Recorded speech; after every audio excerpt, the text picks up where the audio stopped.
It is the Doomsday podcast.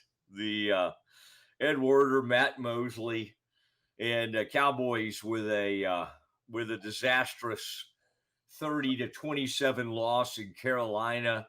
And Ed Werder standing by to put this in perspective as he always does. And Ed, Rico Dowdle should be wearing sunglasses indoors for the rest of the week after that. no, not Mosley, Rico Suave, Rico, Ed, and I mean, we kind of made light of it because it's like, okay, does Rico really have the career to be calling out the Cowboys? And I think we kind of laughed at it a little bit last week. The Cowboys acted like they took notice of it.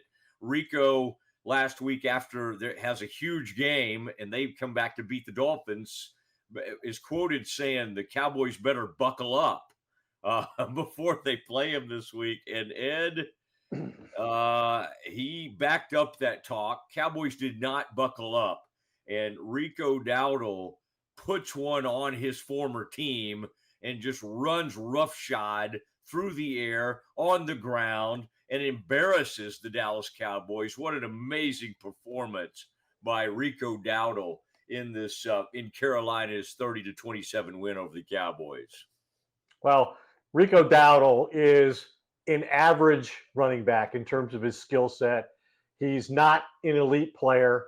That's why in the offseason, Dallas decided not to re-sign him to a contract, even after he became the first player in Cowboys franchise history to rush for 1,000 yards while being an undrafted player. It took him into his fifth. He had 5 seasons here. They decided they'd rather spend that money on Javonte Williams. And it was only after the Cowboys signed Williams that Dowdle signed a 1-year contract with Carolina Panthers. So he was forced to leave the organization. And that's why he decided to make this personal, and not just make it personal, make it public and make it personal. And despite all of that, the Cowboys could not rise to the occasion. I mean, Brian Schottenheimer, in his first press conference last week, the beginning of the Panthers week, made a point of saying, hey, Rico Dowdle said, buckle up. Well, trust me, we'll be buckled up. And they weren't buckled up. Here's how unbuckled they were. Rico Dowdle, according to the Elias Sports Bureau, is the 3rd player and the first running back in NFL history to record a 200-plus yard game from scrimmage in their first game against their former team. The most scrimmage yards in the first game against their former team, Rico Dowdle. How about that? How about Rico Dowdle? 234 yards last week, 239 today, 473 total. His 239 today, most yards from scrimmage in Panthers franchise history. Just a terrible performance by the Cowboys, who, Matt Eberflus talked all week, the defensive coordinator, about, hey, they took a step against the Jets. And I think we found out today, watching the Jets walk away from that Denver game, where Denver is a great defense. They walked away from the Denver game with 82 yards on offense and minus 10 yards passing. I think we found out in these 2 games today that what Dallas accomplished last week was not progress. It was a scheduling benefit of playing the Jets. It was that and nothing more. Yeah, and we'll talk about the fact that the Cowboys, whose offense has been prolific, had an opportunity to bail out the team once again and did not get it done late. We'll have plenty of time to talk about that. But this is Rico Dowdle Day. He sticks it to his old team. And I guess the Cowboys, Ed, just for clarification point, did make some offer to keep him, but obviously not a meaningful offer. And he ends up signing with the Carolina Panthers, and he comes back to haunt the Dallas Cowboys. And so, Ed, so much for, we're going to be a better run defense. Yeah, good thing they traded Micah Parsons so they could be a good run defense. Wow. What I mean, and by the way, Ed, it was like all day. There were run, it was like before even contact. They couldn't even get in a gap. They couldn't do anything. And then they're terrible at every level of defense. They don't They don't tackle in the run game. They don't cover in the secondary. They don't create pressure on the quarterback. They don't create takeaways on defense. They have only 4 all year, and the offense have scored after every one of them. Only 2 of them created short fields for the offense, including the one today. But they came into today as the only team in the NFL scoring an average of 30 points a game on offense and allowing 30 points a game on defense. Well, the defense gave up the average 30 points, and the offense didn't get to 30. And so that's what it's going to be this year for Dak Prescott. It is a sad, and it's going to be a long slog. I think we thought, well, if they get it to 3-2-1, then you could talk about 4-2-1 and all those things. And maybe, Ed, they're ripping off the Band-Aid for us. They're going to remove all hope, and perhaps they'll get into maybe this will be a good tanking team, because if you can play like that after you get challenged and called out, it's time to start tanking and losing a lot of ball games. And quite honestly, the Giants, now who are barely behind the Cowboys, are a more energized team with a rookie quarterback, a rookie running back. Like, at least there's some excitement around that fan base right now, the way they just looked. They just beat the defending Super Bowl champs. Correct. Something the Cowboys were not able to do out of the chute this Cowboys' season. 2 wins are against the winless Jets and the 2-win Giants in week 2. Yeah. And that took overtime. Yeah. I was rooting for a tie today. I thought a 2-2-2 record would have been kind of fun. All right, Ed, let's save some of this. I got lots. Good. The Z-Man, Zach Burke from Rogue Media Network, please play the music.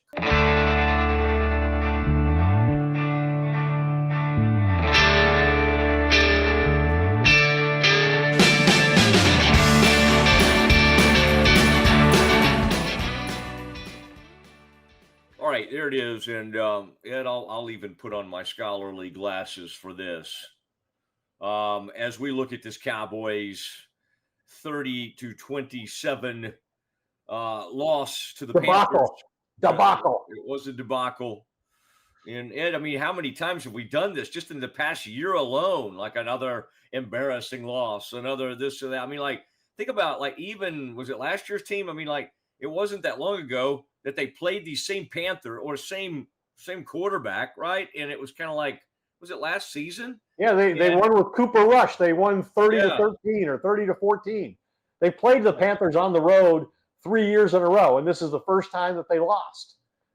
And they lost because of their defense. I mean, they have now allowed 184 points. That's the 3rd most through 6 games in franchise history, and the most since 2020. You remember 2020? That was Mike McCarthy's first year as a head coach. Mike Nolan was the defensive coordinator. The Cowboys allowed the most points in franchise history, and Mike Nolan got fired after that. Last year, the only team to allow more points than the Cowboys on defense were the Panthers. The Panthers set the NFL record for most points allowed on defense last year, and the Cowboys finished second to that. And now they're closing in on the Baltimore Ravens as the team that's allowed the most points in football this year. Wow. It is, and usually anything you're in with the Ravens would be good company, right? This Ravens team has dropped to 1-5, so it's not the case. And, you know, you and I have been monitoring everything as we tape this not long after the game. We've been monitoring everything coming from Shoddy. Jerry did not speak. And by the way, that sometimes he does not speak after road games. That's not highly unusual. After a home game, it would be highly unusual for him not to speak. Jerry did not speak after this game. I thought one interesting thing I heard Shoddy say, Ed, is he was asked about, you know, because he's like, do you have the right personnel? Do you have the right players? Yeah, we do. They just out physicaled us. Would you, if you have the right players, Shoddy, is it the scheme? Is it the players believe in the scheme? Do the players believe in the scheme? To which he said, now that's the big question. That's the big question. So he said, I would hope so. I would think so, but he was not definitive. No. Hey, we're a third of the way into the season. You want to be able to say without equivocation, yes, the players believe in the scheme and the players are capable of executing the scheme and we're capable of winning with this defense. And he didn't say any of those things. No, in this game provided more like huge busts. When Dowdle wasn't ripping up the team, gashing them in the run game, he was gashing them in the pass game. And then, on the few times he didn't touch the ball, Ed, it was just like free runs for like Tetaroa McMillan, who obviously the Cowboys had looked at in the first round and had kind of targeted as a potential pick for them. And again, they're just they don't even come within like 20 yards of people. Ed, I mean, huge bust. So they're not good at safety. They're not good at corner. Two of their most competent players, you would think, Ed, Deron Bland and Trayvon Diggs. Two $90 million corners, and they're playing 10 yards off on 3rd and 4. Get beat all the time. And Ed, the biggest play of the game, that was a 4th and 4. I mean, that's a 4th and 4 near midfield. You got to have it. I mean, if the Panthers don't get it, Cowboys are on a short field, and it could go down there and either kick a winning field goal, win that game. Correct. And of course, the head coach for the Panthers would have been questioned. And on 4th and 4, Ed, Bland's back there giving. And by the way, I watched it over and over, Ed. He bails out at the last minute. He's up there in what appears to be pretty tight coverage. And then right before the snap, he drops back. And Hunter Renfrow runs an in route, makes a diving catch, and now they don't control their fate anymore. And that's the 3rd or 4th time this year. It happened against Green Bay. It happened against the Giants, where the defense is in a position to make one play to get off the field and win the game, or give the offense a chance to win the game. And in every one of those cases, they fail. No, in the Panthers, Ed, you know how like sometimes when you see in a 4th quarter, we all have this mindset, right? You start doing the math and you're like, okay, 6 minutes. I mean, that's a pretty long time. The Cowboys will probably, no matter what happens, Cowboys are probably going to get another crack at this thing. And in some games, you're like, well, this could go back and forth 2 or 3 times, right? In a game, the Panthers just went ahead and finished the game out from there. Well, the Cowboys reached the point of desperation of trying to let them score. Correct. But the Panthers were too smart to allow that to happen. Yes. So here's your end game strategy with this defense. Once you put them in a position where can you get these guys off the field? You have 6 minutes. Can you guys get them off the field without giving up, a touchdown, so that we can go try and respond? And instead, they get to the position where after 6 minutes, they got to let them try and score, and then Dak has to go down and score a touchdown to try and tie and force overtime again. I mean, it's ridiculous the way they have to play. Like, I think Schottenheimer went for it twice on 4th down because he doesn't trust the defense. Like, you can't play a conventional game with this defense. No. And I think, Ed, this defense should have been uniquely prepared to let another team score. This should have been something they're good at doing. And even then, Etienne, who, by the way, it was his, Etienne, I'm like, when he got a late carry, I'm like, wait, where'd he come from? It's like, because Rico Dowdle had been so dominant in this game with Chuba Hubbard, out for the last couple of games. And Etienne had the presence of mind. He goes racing through the Cowboys defense. And I think a lot of running backs would be like, oh my gosh, I'm going to take this to the house. And once he got past that final line of defense, which is pretty easy against the Cowboys, he just fell down. He just went down. And somebody asked after the game, did you think about letting them score? I'm like, yes, he thought about it. They tried to let them score. They're not capable. They're so bad they can't execute any kind of strategy. Even a give up strategy they can't execute.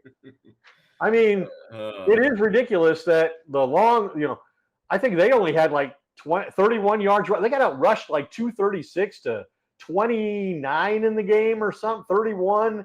And, Javonte Williams averaged 2.2 yards per carry.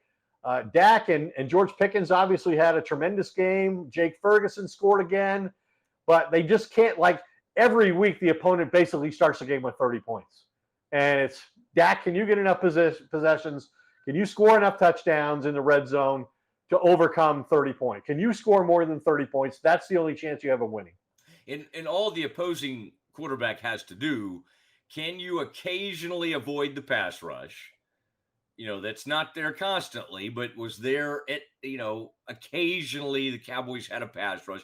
Can you, and if you can, and this guy can move, Bryce Young can move, you'll have wide open receivers, or a wide open running back. You'll have players who are completely wide open. I mean, even Kenny Clark finally got back there, and then even Ed, when they might have had a chance, like what I'm talking about, when the Cowboys put a little bit of a rush on them, Kyer Elam gets called for pass interference.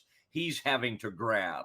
The Cowboys only play Kyer Elam when somebody's hurt or something's going on, and then they have to run him out there. But I mean, they're so bad right now. You said it, $90 million worth of contracts, and Diggs and Bland are not good. I don't know. Maybe you can blame injuries or something. They're not good at safety.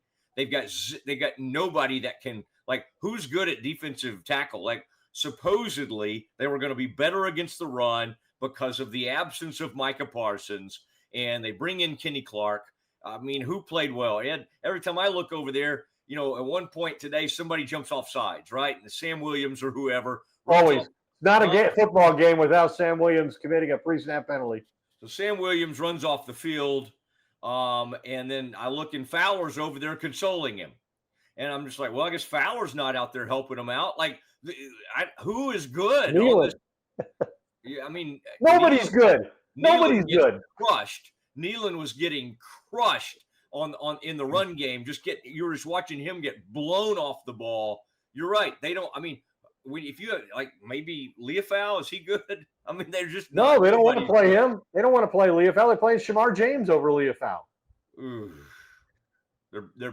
This is a horrible defense. I mean, Kenny Murray's not playing well. Nobody's playing well, and there's no hope in sight at this point. I mean, yeah, DeMarvion Overshawn's going to come back, sometime in the next few weeks around Thanksgiving, but he's not going to make that big a difference. Like, if they were going to get better, like we heard Stephen Jones expect, like we heard Jerry, say he anticipates, I think we would have seen that by now with Diggs, playing 3-4 weeks in a row, Bland being back in the lineup 3 or 4 weeks in a row. But there's no pass rush. There's no coverage. The communication remains poor. Shotty said 3 weeks ago the communication issue was not a long-term problem. It wasn't going to be a multi-week problem. That was 3 weeks ago. Here we are. Same thing, still happening. Ed, what did Mike Nolan remind me when the way they handled that finally? Did Mike Nolan, how long did he make it that season? He went through the whole season. Wow. It was like after week 3, week 4, they said they were going to simplify the defense, which was the first time we saw red flags from the coaching staff. And then, they never resolved it, and they allowed, I think, it was definitely the most points in franchise history. And they've been playing football since 1960 here. So that's a lot of games. And in the last 2 years, they've done it again. Like, you just can't constantly make changes, on your defensive coaching staff and always think you have the right personnel to fit. And is Matt Eberflus in danger of being fired? I mean, he got fired by Chicago as a head coach last year in the middle of the season. First time in 105 years the Bears have ever done that. Would the Cowboys do something like that now? The only reason I would say probably not, and I wouldn't rule anything out as poorly as they've played, but the only reason I would suggest they're unlikely to do that is because I'm not sure how that solves the problem. And also, he was personally selected by Jerry and Stephen Jones. Brian Schottenheimer didn't make the first calls to Matt Eberflus about his interest in becoming their defensive coordinator. He had other options, and Jerry called Matt Eberflus first. It came from the highest reaches of the organization. Those are the people who first wanted Matt Eberflus to be the defensive coordinator. I don't know that it would have mattered who the head coach was. Wow. I mean, you're right. And that's the way this organization is run. And those kinds of things happen. And it's just like, there's no Overshown. You brought it up. That's like it doesn't feel like somebody they could, like a trade's coming, like somebody they could bring in. They already thought they had helped shore up the run defense with Kenny Clark. It's probably too much to ask. of a veteran defensive lineman that he was going to come in here and make some kind of huge difference. Well, if you go make a trade for a pass rusher, now you're leaving yourself open to criticism that, well, why did you trade Micah Parsons? You had an elite pass rusher who was 26 years old. What are you doing? Do you know what you're doing? They don't want to open themselves up to that scrutiny. But, I mean, here's where we are. Here's the most points allowed by a team in the NFL with 2 or fewer wins through 6 games, and the Cowboys unfortunately qualify. The 1985 Bengals allowed 184 points. The 1961 Oilers allowed 181, and the 2025 Cowboys are third on the list at 178. So they've almost allowed the most points ever by a team with 2 or fewer wins. Wow. I mean, that is, and even what you said with the, averaging 30 and then giving up 30, it's just unprecedented how, I mean, first of all, your quarterback can't win an MVP if your team wins 6 games. We know that, but to have somebody playing as well. And these were the 2 games, like you're playing sub 500 teams on the road. These are the 2 games you had to win. Like, you had to win both of these games because now you got Washington coming in. Yeah, they're playing tomorrow night, so they're going to be on a short week, but they've got one of the most dynamic quarterbacks in all of football. I mean, they run the RPO game as well as anybody. If they can't cover receivers, how are they ever going to diagnose those plays and stop the run game with a quarterback who's contributing significantly to the running game? Then you go to Denver, and yeah, they got a young quarterback, but they were a playoff team last year. And that's before you even get to the stretch of games where you're playing the Eagles again, you're playing the Vikings, you're playing the Chiefs, you're playing Detroit. I mean, it's ridiculous what they've really put themselves in a terribly bad situation. Dak, afterwards said, "Hey, I've been 3-5 before, made the playoffs, so I think we just have to get to the point where we're winning more of these close games, and I'm going to believe we can get that done." But I mean, that's what he has to say, right? He's the quarterback, he's the leader, it's his team. He has to be optimistic in some way. He doesn't have to exceed Jerry Jones, but he has to have a reason to hope. And I just think it's going to be another wasted season now after watching this game and seeing this defense. Yeah, it was bad. And it doesn't, you can only hear so many times poor communication. I mean, let's just look at some of the plays, Ed, from the game. Like the one to McMillan. Like, again, these are not like, oh man, well they were almost in the area. It's like you'll see a cornerback pass a guy off, and then you'll see a safety. I'm thinking of one of the plays. I think it's the one that was a touchdown to Dowdle, where a safety just is he just completely. I think that play was Reddy Stewart, the nickel corner, who didn't know which guy to take. He didn't know what to take. But the touchdown pass to McMillan, the first one, they get no. Bland allowed a free release off the line of scrimmage to the receiver, and then he faked inside, and Donovan Wilson overreacted to that, and got beat to the outside. I mean, he doesn't play well in space. He's not a space defender against the pass. He's a box defender who can play the run, but they keep playing him in space. Okay, Ed, we keep up that reaction, the energy. We do have Glenn Stretch Smith jumping in with us, and he wants to capture some of this energy as well. A man who watched this and has watched the Cowboys now fall to 2-3-1. What a embarrassing loss this was, and I know Ed, you'll want to visit with Stretch. Oh, there he is, his jump man cap, ready to go. Stretch, Rico Dowdle calls out the Cowboys, and then just completely backs it up. This defense is just clueless right now. After watching this game today, more, your anger level or just kind of disappointment in this defense, is it more on the back end? Is it that run defense, the offense, the defensive line? Where do you even start with this? I think at the end of the day, you got to go score 35 on offense to win, and let's just repeat it the next 11 straight weeks. I thought last week it looked like they fixed a few things in the secondary, playing with leverage, but there's obviously communication problems with what they're doing and certain coverages. There's communication problems with how they're playing, whatever it is that is being related, whether that is from Eberflus to Overstreet to the players, how they're gathering the information. I don't know, but I believe at the end of the day, they're lost defensively, and they don't do much of anything right. They don't play leverage right. They don't get in. I mean, I saw Diggy Zua stunt heavy inside. So if you stunt heavy inside, then there's got to be somebody coming to the B gap. There's nobody fills the B gap. I mean, he jogs up in there for a 12-yard run. Nobody touches him for 7 yards. And so, when you have somebody that calls you out, that basically says, hey, get ready to buckle up, and you go in there and just throw your dress up, I mean, that shows and tells me a lot about what we're talking about here. And that's somebody who challenged you. It's not Derrick Henry. It's not Saquon Barkley. It's somebody who was in your organization you didn't even want anymore. Like, you couldn't decide last year if he was better than Ezekiel Elliott, what was left of Ezekiel Elliott. Do you think it's more scheme or personnel? I think it's a combination of both. I do think they're not getting anything out of Mosley. He's a first-round pick. Wasn't even active today. On a day where you have to stop the run, that's your first priority, so win at the line of scrimmage. Jay Toya, a 7th-round rookie, is playing ahead of Mosley Smith, a first-round draft pick. Right, and then I'll be honest with you. I mean, the third play of the game, Marshawn Nealon gets absolutely ejected, and I'm talking about ejected out of there.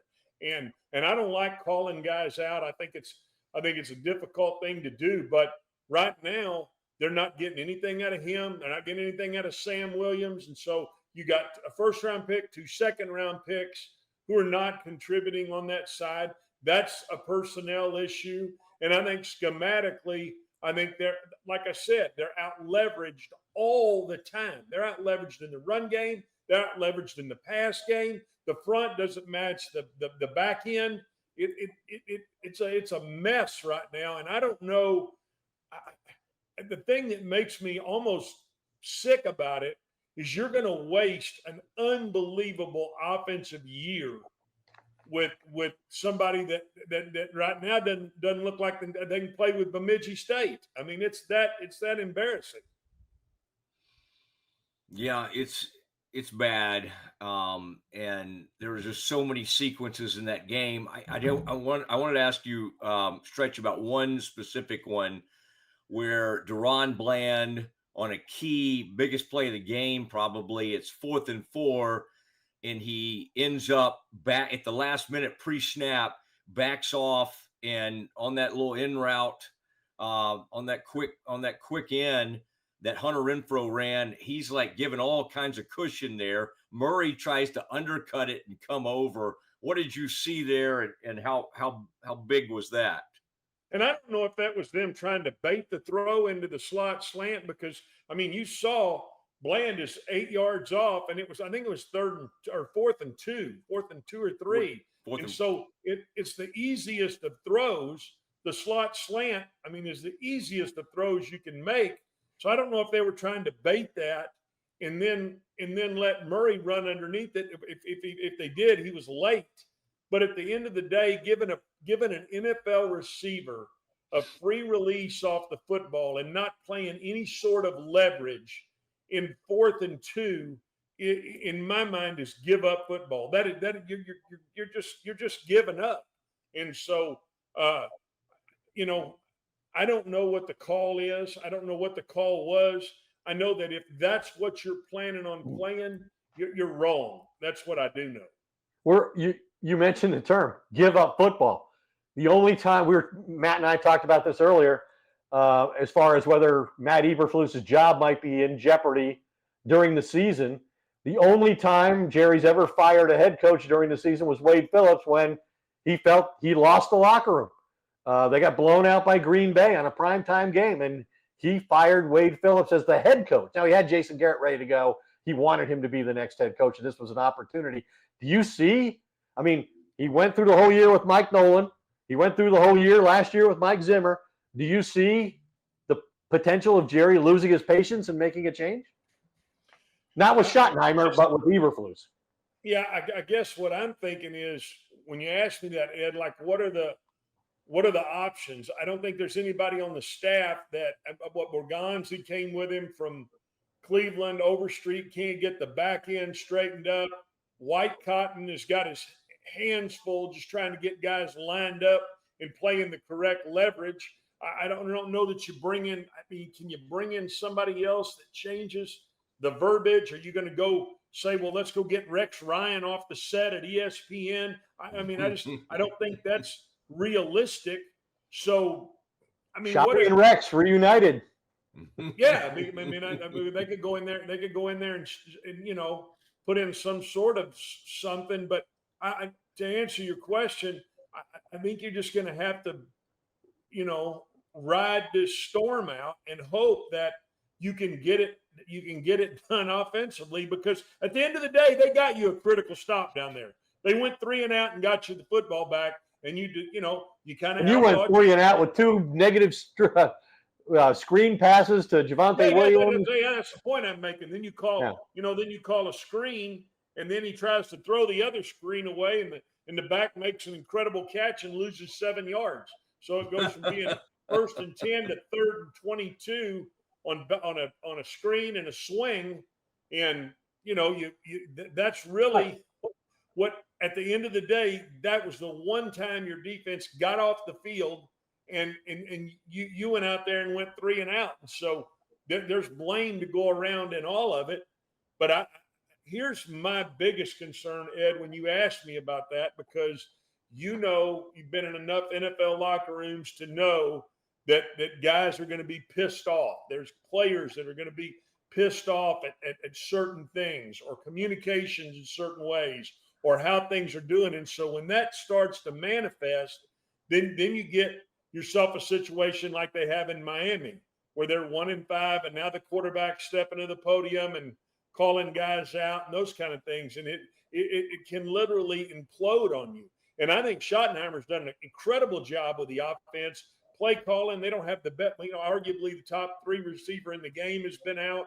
They're playing with the rotational offensive line, and they're getting it done. And, yeah, they got whipped up front today, and Javonte couldn't get on track. And, yeah, they played behind the sticks in a few situations because they couldn't run the football. But they had a chance again to score 34 points, and they scored a touchdown on that last possession. All that being said, him fumbling the snap down there on the goal line, a couple pre-snap penalties that were ugly, but they still had a chance to score 34. And I think the thing that's just mind-numbing to me is you're going to be throwing away an unbelievable offensive year to to a defensive side who just can't get it done. And I don't want to hear about, Micah. I got news for you. Hell, they could have Micah here right now. I don't think it makes that much difference in what's going on defensively. They have multiple needs. Overshow needs to get back. They need to see if they can get Ravel. And let me tell you, had they won today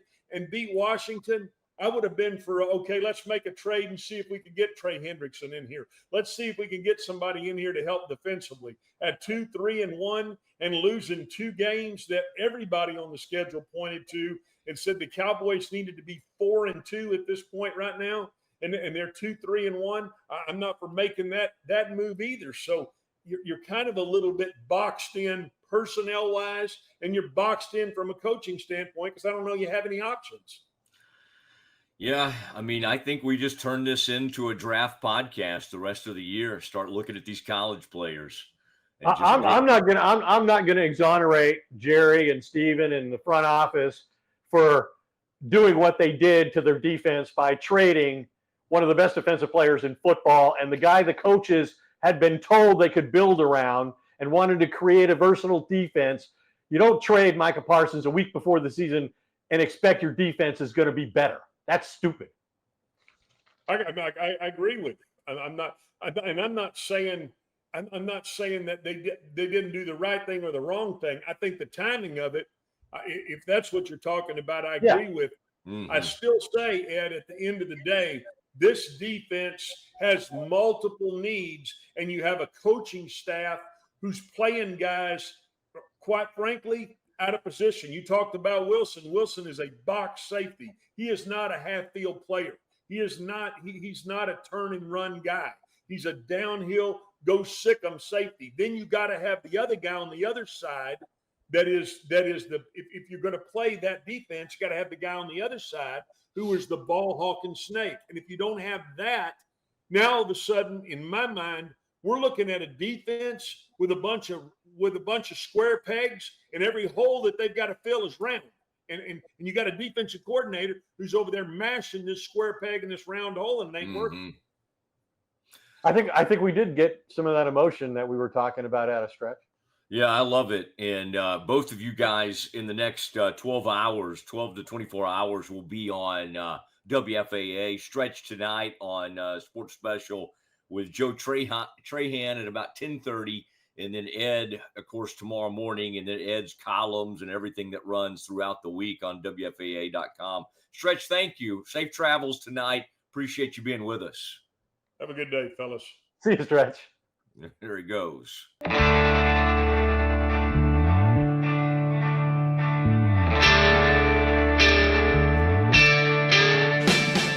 Football is back, and Underdog is the best place to make picks and win money all season long. Playing on Underdog is easy. Just pick whether your favorite players will go higher or lower on stats like touchdowns, receiving yards, interceptions, and more. Get your picks right, and you could win up to 5,000 times your cash. You can play with as little as $1.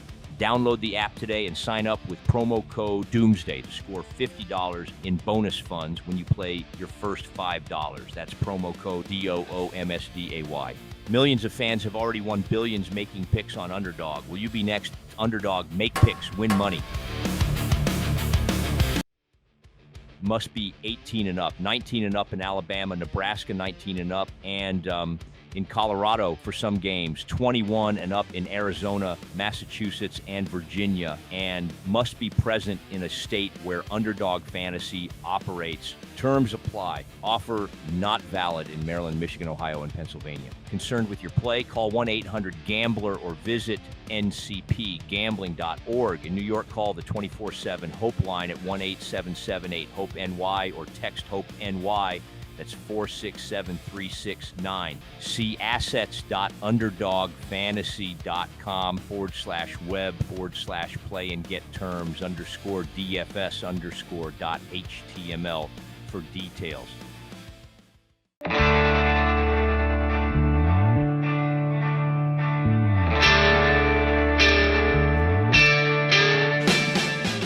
Glenn Stretch Smith joining us on the Doomsday podcast as we try to wrap up a 30-27 loss by the Cowboys. And Ed, this feels like some finality to this. Like maybe they'll somehow knock off Washington on a short week and try to provide more hope. But this was the one they feel like they had to have. And then to go out with that kind of performance. And then, think about what Shotty talks about. We got to run the ball. We got to stop the run. That's win the line of scrimmage. That's the old adage. You got to be more physical. You have to come out today after the game and go, well, they were more physical. They lost both lines of scrimmage today. Just look at the rushing numbers. Couldn't run the ball, ran the ball for 30 or 40 yards, and they ran the ball for like 240 something. And by the way, we probably should have, I think the Jets game, we probably should have looked more at the fact that before he fumbled, right, Breece Hall, and that game got out of control, Breece Hall was slicing and dicing. They were running the ball against the Cowboys. But at the start of this week, Matt Eberflus in his because I was out there on Thursday when he spoke, and he tried to sort of discount that by saying they were giving up a bunch of rushing yards, when they were protecting against the pass, protecting the lead, playing soft. It wasn't, indicative of their abilities to play the run in a situation where somebody's trying to run the ball and the game's, relatively even on the scoreboard. But obviously that proved to be false. In fact, I saw a great stat, and I never used it anywhere, but the Cowboys gave up 9 rushes of more than 10 yards to Breece Hall last week. And that was the most that was allowed by any team in the NFL this year that won a game. Nobody else gave up 9 runs of 10 or more yards and won a game in the NFL this year, except for Dallas last week. Wow. And that was just because the quarterback was so bad. I mean, he was no threat. Yeah. Here's the crazy. I'm just trying to get inside Jerry's mind, which is so scary. Like, when he does talk this week, which I guess will be Tuesday on one of his radio shows, he'll somehow, because the Cowboys brought in Rico Dowdle as an undrafted guy, he'll somehow want to take credit for Rico being incredible these last 2 weeks. I just know that's how he thinks. There'll be part of him that just really wants to be effusive in his praise of Rico Dowdle. Like, we kind of helped cause this. We knew Rico was really good. And by the way, we knew he was Jim Brown. We knew he was Jim Brown. We tried to bring him back. And we didn't get it done. And we went with Javonte. Javante's been good too. But that somehow Jerry will have that kind of mindset. But Ed, there's no trade, to your point from earlier, and we made this point with Stretch too. Like, it doesn't feel like, you remember when they were 3-5 or whatever the record was, and they went out and they got Amari. It was probably before they were 3-5, but it was, they fired their offensive line coach. They traded a first-round pick for Amari, and they ended up, winning the division. They won the division. Their season, winning the division. It doesn't feel like they have the coaching staff nor the personnel that they can go do something like that. It doesn't feel like anything dramatic, even though they now have extra first-round picks, right? They got all these first-round picks. Well, let's go do something. What would we hear and go, oh my gosh? I would say the one trade that would evoke that reaction to me is if they went and got Max Crosby. Like, Max Crosby is the all-time great hustle, give it your all on every snap, play every down, rush the passer, play the run.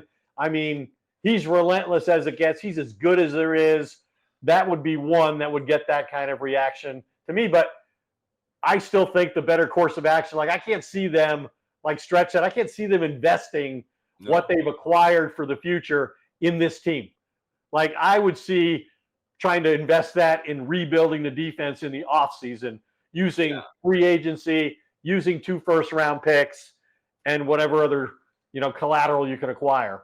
I don't see investing in this team. It's like the whole thing, if they did something like that, would be to show how much they hated Micah. It's like, look what we're going to go do. We're going to go spend this capital on somebody that we believe in more than you, after we got rid of the most talented, and you could call him relentless too, pass rusher in the game. So, and I agree with you. There's no, and I don't even think that's what Stretch was trying to do, but you can think what you want to think about. Well, they wouldn't be any better off with Micah, whatever. I know people will say that this is more than about Micah, but they screwed over everybody. They did. Maybe in the end, maybe down the road, Jerry will look like a genius. I don't see it happening probably, but to do this the week before, first-time head coach, Eberflus comes in. New defensive coordinator. All the things they think they're going to have. And the main event is traded. But we got this Kenny Clark. I mean, it's not even fair to Kenny Clark. Kenny Clark is about making this team better for this year. This is about improving the run defense, which needs to be our priority. That was just a bunch of bull. It's a joke. It's an absolute joke. Okay, Ed, before we move on, this has been really good. This is a doomsday. We've had the appropriate reaction to this.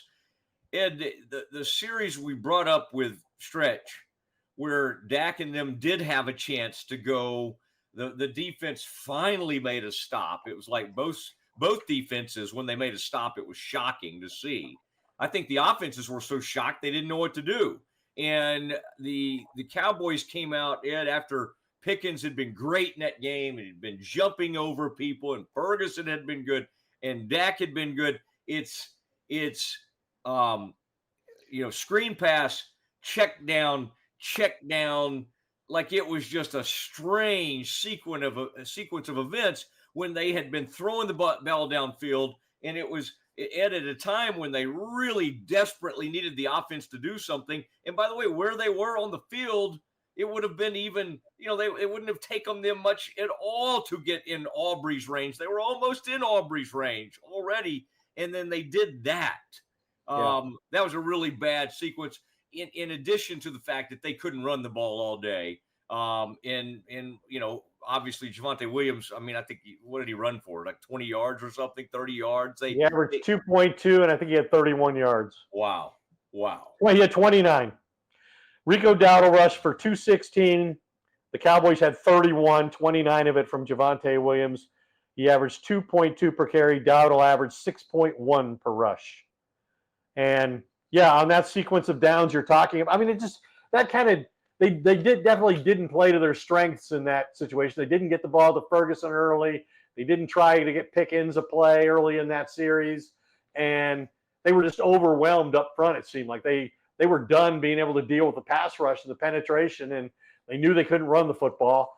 But I think more than anything, that series and then the series at the goal line where Dak fumbled on second down and recovered it, and they kicked the field goal. It just shows there's no margin for error for Dak in the offense when you're trying to overcome a defense that has this many problems.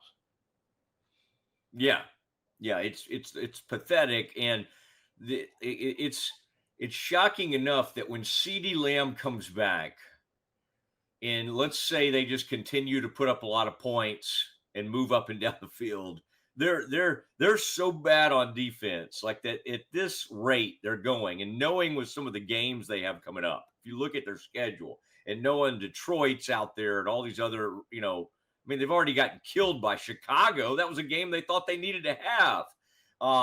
There is a chance, Ed, that this is like a six or 7 win team and could be around the best offense in the league.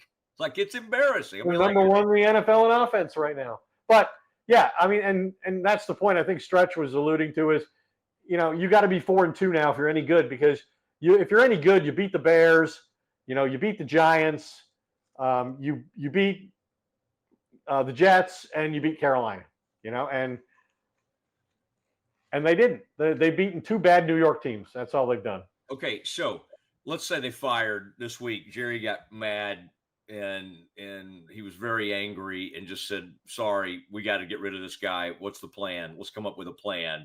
So first of all, how long would it take Rex Ryan to get here? Would it even be a conversation? Would he be on the next train? Would it just be like, would he catch a flight immediately? What could they do? Can you think of any plan other than him that makes any sense to you? Well, I'm not sure he makes any sense. He and Shoddy worked together, but Rex was the head coach and Shoddy was the offensive coordinator, and they went to 2 AFC championship games with Mark Sanchez as the quarterback, but the defense was the star of those teams. The defense was the reason they won.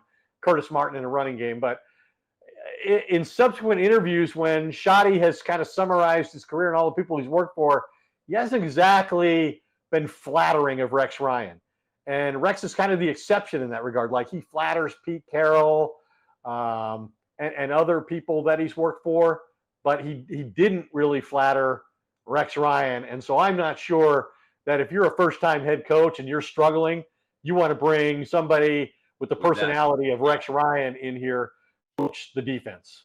I guess I'm just looking for any, if Jerry did get mad enough, like, who would be a consultant? Who could actually come in and get them through a season if this thing got so bad that they decided to make a change? They'd probably write it out like they did with Mike Nolan, like they did with Zimmer, like they normally do. It's usually pretty shocking. Now, again, some of the people they've thrown overboard during the season, they did it with the offensive line coach. They did it with Wade that one time. Frank Pollock, right? Frank Pollock. No. Pollock was the guy who came in. Pollock was not the guy they fired. It was Paul Alexander, I think was the guy's name or something like that. He used to be with the Bengals. But they have thrown guys overboard in the past, but it does not seem like something they're going to do. More position coaches and play callers. You're right. With Wade being the exception.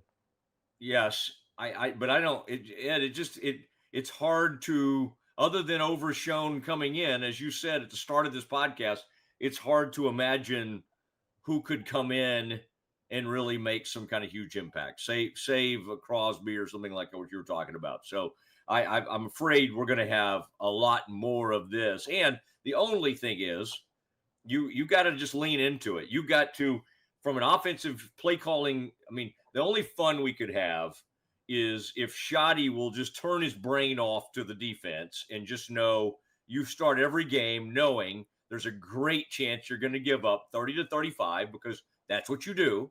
And you have to go put up 30 to 40 points every single game. And you got to make every decision. And it's going for it constantly. It's never settling for field goals unless it's, unless you need a 60-yard field goal at the end of a half. Like, that's the way he needs to call plays based on the way this defense is playing. Yeah, I think he's pretty aware of what he has to do, and I think he does try to play that way. I think he's been compromised in his decision making and his game strategy because he's trying to overcome what he knows the defense. He doesn't want to put anything on the defense. He doesn't want to put them in a position where they have to make a stop and get the ball back. He wants to avoid that at all costs. But sometimes you can't. And the last 6 minutes of the game today reminded him of just how woeful this defense is, because the Carolina Panthers are not that good an offensive team. No. Gosh, everybody in the quarterback threw an interception to Donovan Wilson. I think, if I'm right about this, Bryce Young in his career is now 3-17 when he throws an interception in a game. Wow. And that took, it wasn't like the Cowboys. Yeah, the guy caught it, but it went off their receivers. It hit him in the helmet, basically. Yeah. It went off his hands. Tetaroa.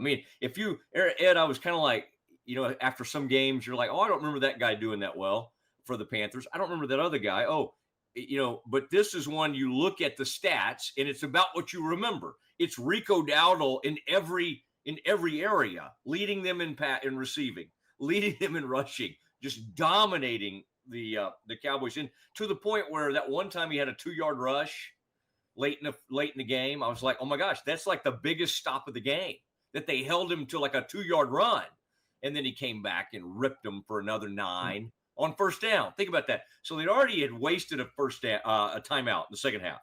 So they end up needing those 2, and then they had to burn one after that 9-yard run. They were just done. They were cooked at that point. Yeah.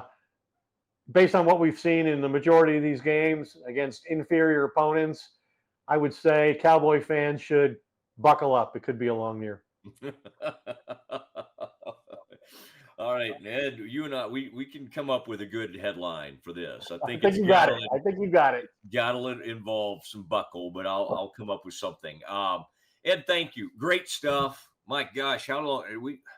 That's 55 minutes of just a superior analysis and good stuff. So thank you, Ed. And we'll be watching tomorrow morning your work on WFAA, and I've enjoyed some of your columns. You've gotten right back into sports writing. You gave it up for the better part of like 25 years or something, and then you just kind of jump right back in it. So that's been good to read. So thank you, Ed. I appreciate you. Appreciate it. And I'll see you at AT&T Stadium to watch Dan Quinn, Jaden Daniels, and the Washington Commanders come to town next week. Oh, like a competent former defensive coordinator. That'll be something to see. For Ed Werder and the Z-Man and Rogue Media Network, it is Matt Mosley and Stretch. That is the Doomsday podcast. We'll see you next Sunday.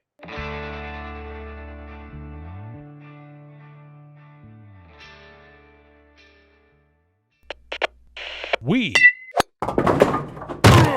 are Rogue Media Sports.